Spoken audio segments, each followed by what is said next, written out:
Sa video pong ito, idol, ituturo ko sa inyo kung paano mag-set up ng payout dito sa Facebook gamit ang PayPal. Isang shoutout po muna kay Nick Estela Marie na siya pong nagpaayos sa akin ng payout account niya. At shoutout din po kay Idol Arnel A. Canque. Isa rin po siya sa nagtatanong. At sa iba po pong mga nagtatanong, ito na po, idol, ang kasagutan sa inyong tinatanong sa akin. Hindi ko lang po kayo maisa-isa. Okay, simulan na po natin. Okay, kapag na-click na natin ang setup, ito ang una natin makikita. Legal first name, legal last name, at date of birth. Pilapan mo lang yan. Personal information mo naman yan.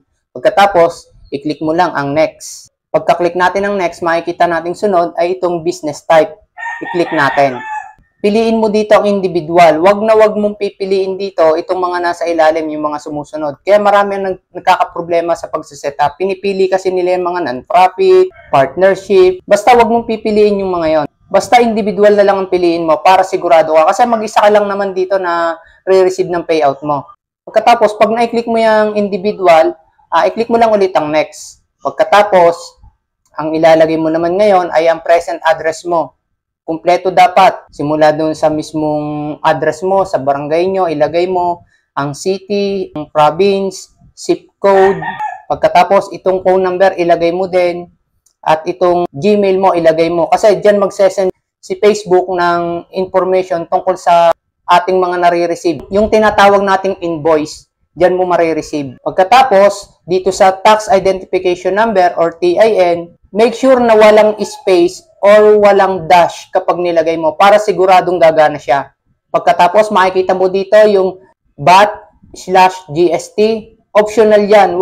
Huwag mo nang lagyan yan para sigurado tayo na magiging okay ang pag-fill up mo. I-click mo lang ang next. Pagkatapos, dito, makikita natin na choose how you'd like to get paid. Kung may bank account ka naman or PayPal, ikaw magdesisyon. Dito kasi sa inayos namin, PayPal. Hindi ko rin alam kung bakit PayPal lang ang pinakita dito sa kanyang account nung inaayos namin. Kung may idea kayo kung bakit PayPal lang, pwede mo rin i-share dito, idol. Para may idea din ng ibang content creator kung bakit PayPal lang ang nakikita dito. Pagkatapos, i-click mo lang itong bilog sa kanan ng tapat ng PayPal at click mo itong color blue, itong link payout method. Ang sunod, idol, itong add tax info. Dito mo na ilalagay lahat ng mga information ng TIN mo. I-click mo lang yung add tax info. Okay, tapos mariredirect yan sa mismong browser. Ganun kasi nangyari sa kanya. Hindi ko lang sigurado kung ganun lang din ang mangyayari sa inyo. Pero kung ano man, at ganun din naman ang magiging resulta, wala namang problema. Mahalaga, mismong magpunta pa rin siya sa sinasabi nating tax information. Okay, ang sunod, itong get started. Dito, maraming nagkakamali. Kaya maraming mga namumroblema kung bakit daw ang daming mga pinipilapan. Kasi ang nilalagay nila dito sa nakalagay, are you US citizen? Ang inilalagay kasi nila dyan ay yes. Kasi hindi naman tayo Amerikano. Maliban na lang kung nasa ibang bansa ka at may green card ka, pwede mong ilagay ang yes. Pero tayo ay Pilipino, nandito tayo sa Pilipinas, ang i-click natin ay itong no. Na-click natin ang no, ang sunod na makikita natin, eto, are you acting as an intermediary agent? Ang i-click mo lang dyan, idol, ay no. Kasi sarili mo ang information na nandito sa lahat-lahat na ito.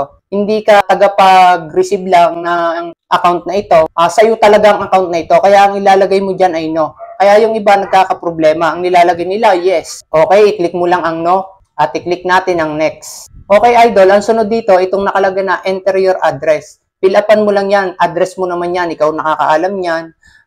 Itong nakalagay na address line 2, optional yan. Ibig sabihin, pwede mong pilapan, pwedeng hindi. Ang advice ko para sa akin, hindi ko na lang pipilapan para wala nang maging iba pang problema. I-click na lang natin ang next. Okay, ngayon, add your mailing address. Dito sa add your mailing address, idol, ito yung address kung saan sigurado na ipapadala sa atin kung ano mang letter ni Facebook. Kapag tayo ay nakaka-receive ng payout, maaaring invoice, ma-receive mo rin sa mismong address na ito. Ilagyan mo lang ng check yung box sa kaliwa at i-click mo lang ulit ang next. Okay, sunod, nakalagay dito, pagka na-click natin, provide additional details relating to your services. I-click mo lang itong 0% of services will be physically performed inside the United States. Kasi hindi naman tayo nasa US katulad nga ng sinabi ko. Nasa Pilipinas po tayo, idol. I-click mo lang itong 0% na ito. Pag na-click mo, i-click mo lang ulit ang next. Okay, ang sunod, itong I certify that I have the capacity to sign for the person identified on line 1 of this form. Check mo lang yung box dito sa kaliwa. Pagka-check mo ng box, ilagay mo na ang kumpletong name mo na ginagamit mo sa TIN. Dito, sa box dito, nakalagay signature, type your full name. I-click mo lang ulit ang next. Pagka-click natin ang next, may nakalagay ulit dito sa ibaba na I certify that I have the capacity to sign for the person identified on line 1 of this form.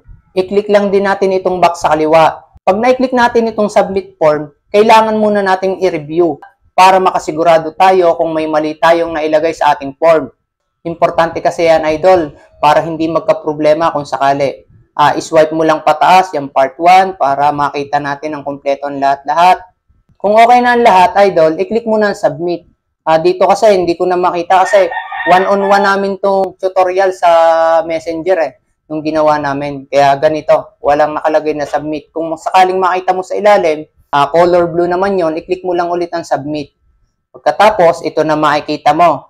You have successfully submitted your information and your information has been verified. Ibig sabihin, idol, successful na. Siguraduhin mo lang na naka-check itong box dito sa kaliwa sa pinakaibaba. Pagkatapos, i-click mo lang ang done. Okay na yan, idol. Sana nakatulong sa iyo, idol, ang video ito. Huwag mong kalimutang i-share para makatulong din tayo sa iba pang gustong malaman kung paano gawin ito. Maraming salamat sa panonood.